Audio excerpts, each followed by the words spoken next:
My name is Larry Prof Jenkins, and my time in the Music City Spotlight starts now.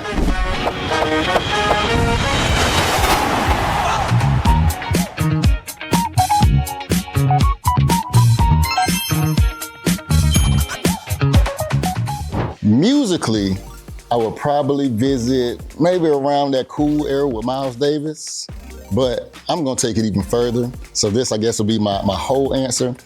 I would probably go to the 70s because just the whole swag, the fro, chest out, the 70s, that'll be the move.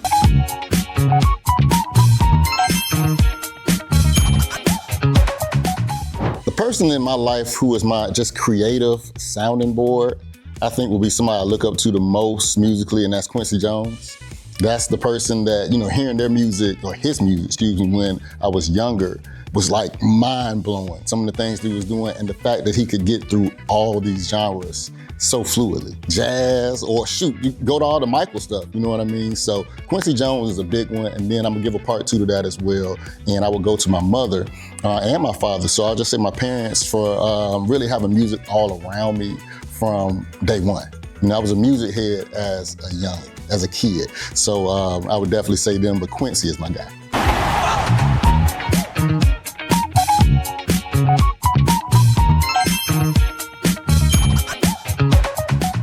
Yes, I knew that I wanted to make music for the world and for this to be, my path. It was around high school, around my senior year, when I was battling between music and journalism, and music kind of won that battle. And from there, I really knew. But my mother knew actually way before me, and I was that typical, maybe it's not typical, I was that kid who, when they took their school picture, I had my trumpet. 3 years straight middle school, I'm sitting with my trumpet and my cross colors. So at that point, I think she knew as well. But for me, high school kind of did it and just took off. That is a good question. So I'll put it in this way. Brassville.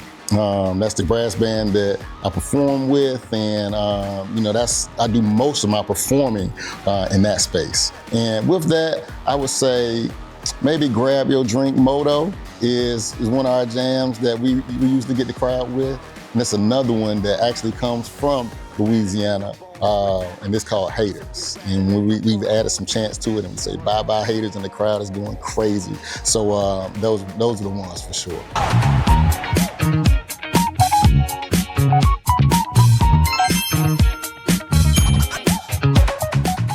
I think that I'm lucky that these things kind of mesh together.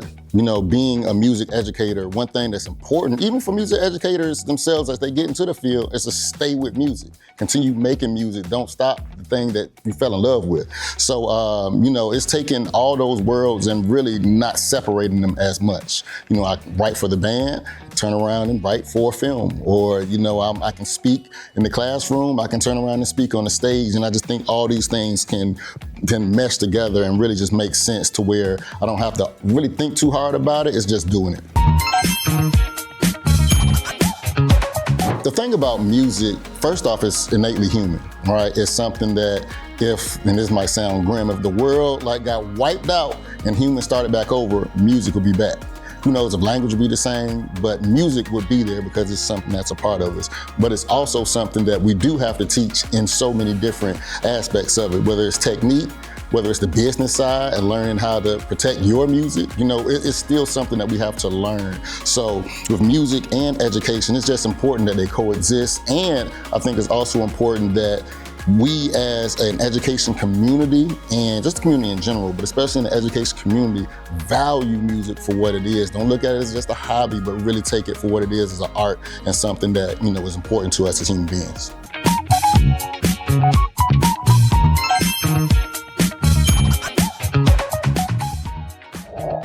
There is a responsibility for artists to make music that reflects society because, going back to what I was saying about music being innately human, it's one of those things where we need to be able to hear about your experiences. And your experience isn't one thing either. So I can be an artist, I can make a song about whatever I want.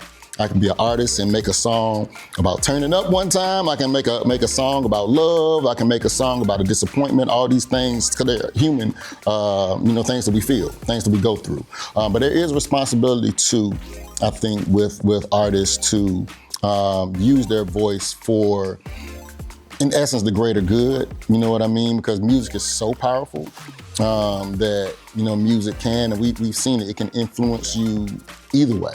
It can influence us to try some things we might not need to try. So there are, there is a responsibility with it, but that responsibility still is paired with the freedom to say what you want to say. It's a thin line and a teetering thing, but it exists across the spectrum, if that makes sense.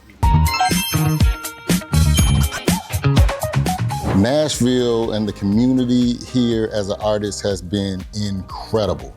I'm not just saying that, I really, really mean it.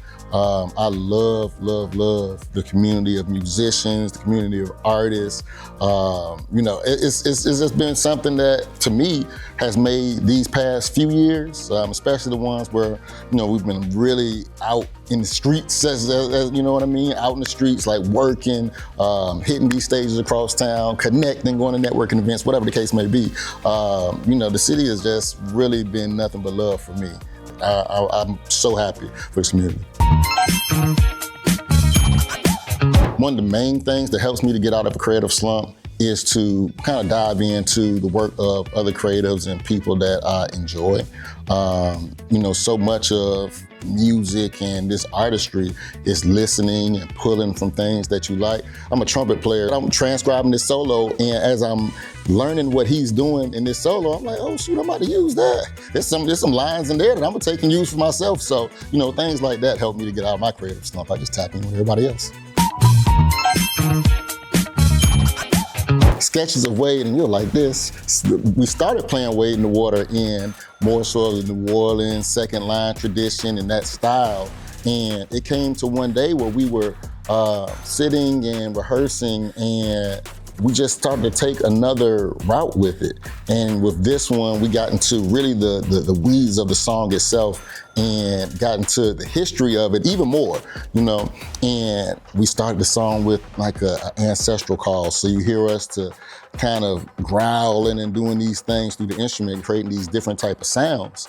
And, we let it progress and pick up to represent the progression, even of our people, right? So the song starts to pick up and then it starts to drive and starts to feel like present day. But it's one of those things where we wanted to represent our journey using this song. And since we didn't play it in the traditional way, and you hear waves in the background on the track, and you might hear a voice screaming out. So with us not playing it in the traditional way, we ended up calling it Sketches of Wade. And shout out to the whole crew. It was a beautiful, beautiful process to bring that to what it is today. And it just dropped.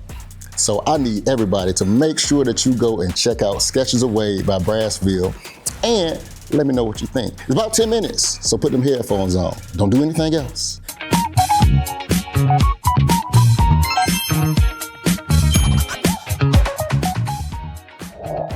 Woo, to broadcast to the universe. I'm gonna get deep real quick, because I'm gonna go right back to Sketches of Wade, but I would do it in Egypt. I would have to maybe at the pyramids of Giza, like just sitting there with all this energy, this historic energy, these pyramids that we don't know how in the world that they were built, and sit and play this song to represent even more of this journey. That's probably where I'd be. I think you need to tap in with Flute Bay. Flute Bay.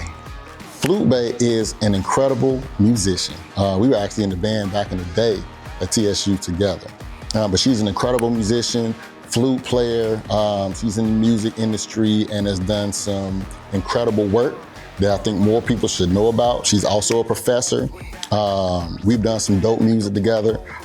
We got a single, Dreaming, that's out with, that's her single. I'm featured on there, so it's fire. This is Larry Prof Jenkins, and I just had a great time with the Music City Spotlight. And I know you're gonna tap in.